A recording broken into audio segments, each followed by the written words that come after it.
Hi everyone, welcome back to my channel. இன்னைக்கு இந்த வீடியோல ஒரு சிம்பிள் plain கமீஸ்ல ஒரு பியூட்டிஃபுல் V neckline எப்படி பண்றது தான் பார்க்க போறோம். சோ வீடியோவை எண்ட் வரைக்கும் பாருங்க. ஸோ ஃபர்ஸ்ட் வந்து நம்ம வந்து நெக்லைன் ப்ரிப்பேர் பண்ண போகிறோம். அதுக்கு வந்து ஒரு ஃபர்ஸ்ட் நம்ம ஷோல்டரை ட்ரா பண்ணிடுறோம்.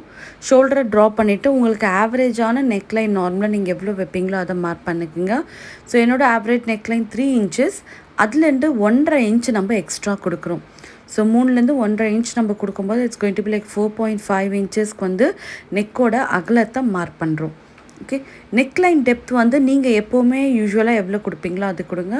நான் இன்றைக்கி வந்து ஒரு 7.5 inch நெக்லைன் டெப்த் கொடுக்குறேன். ஓகே, ஸோ இப்போ கீழே இங்கேருந்து துணியோட மடிப்பு பகுதியிலேருந்து ஒரு 3/4 inchக்கு 0.75க்கு ஒரு லைன் பண்ணிவிட்டு அதை இப்படி ஜாயின் பண்ணிவிடுங்க. ஜாயின் பண்ணிவிட்டு இந்த 4.5 inch லைனையும் இந்த 0.75 லைனையும் ஒன்றா சேர்த்து நம்ம இப்படி கனெக்ட் பண்ணி ஒரு வி மாதிரி ஃபார்ம் பண்ணிட்டோம். இந்த வியை ஃபில் பண்ணுறதுக்கு நம்ம வந்து ஒரு பேட்டர்ன் ஃபேப்ரிக் எடுத்திருக்கோம். இந்த ஃபேப்ரிக்கோட வித்து வந்து எவ்வளோ இருக்குதுன்னு பார்த்தீங்கன்னா 1.25 inch, that is 1 and 3/4 inch நான் எடுத்திருக்கேன். ஸோ நம்ம வந்து 1.5 inch எக்ஸ்ட்ரா கொடுத்துருக்கோம். அதில் 1/4 inch வந்து எக்ஸ்ட்ரா தையலுக்காக சேர்த்து எடுத்திருக்கோம். ஓகே, ஸோ ஒரு கான்ட்ராஸ்ட் கலர் உங்கள் ஃபேப்ரிக் எது எடுத்திருக்கீங்களோ அதுக்கு எக்ஸாக்ட் கான்ட்ராஸ்ட் கலரில் நம்ம இந்த வி கலர் அந்த ஸ்ட்ரிப் ஆஃப் ஃபேப்ரிக் நம்ம எடுத்திருக்கோம்.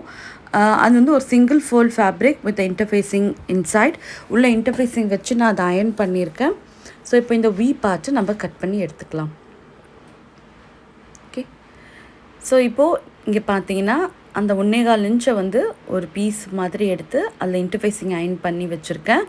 ஓகே, ஸோ இப்போ இந்த நெக்லைனோட ராயேஜும் அந்த வி பிளாக்கெட்டோட ராயேஜும் ஒன்றா மேட்ச் ஆகிற மாதிரி வச்சு கீழே வந்து அட்லீஸ்ட் ஒரு 2 inch துணி இருக்க மாதிரி விட்டுருங்க. நெக்லைன் கீழே வர மாதிரி வச்சுட்டு இந்த ராயேஜ் ஒன்றா மேட்ச் பண்ணி இதுக்கு மேலே நம்ம ஸ்டிச் பண்ணுறோம். ஸோ 2 inch வந்து அட்லீஸ்ட் கீழே இருக்கிறது வந்து பர்ஃபெக்டாக இருக்கும். அதுக்கும் கம்மியாக வச்சிங்கன்னா டர்ன் பண்ணும்போது கொஞ்சம் ப்ராப்ளம் இருக்கும். ஸோ வி கரெக்டாக எங்கே முடியுதோ அதுலேருந்து 1/2 inch கீழே வந்து ஸ்டாப் பண்ணுங்கள். அதே மாதிரி இன்னொரு பக்கமும் இதை நான் ஸ்டிச் பண்ணுறேன். ஓகே, இதை ஸ்டிச் பண்ணிவிட்டு எட்ஜில் வந்து நாட்ச் அடிச்சிருங்க. 2 பக்கமும் நாட்ச் அடித்த பிறகு இந்த பிளாக்கெட்டை உள்ளே நம்ம இப்படி டக்கின் பண்ணுறோம்.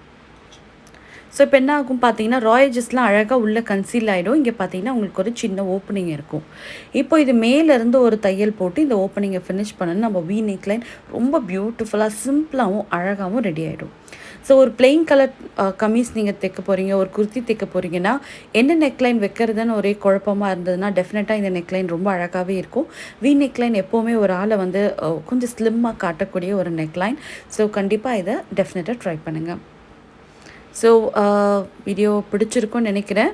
இந்த வீடியோ பிடிச்சிருந்தாலும் இந்த மாதிரி வீடியோஸ் நிறைய வேணும்னு நினச்சாலும் என் சேனலை சப்ஸ்கிரைப் பண்ணுங்கள், லைக் பண்ணுங்கள். See you, take care, bye bye.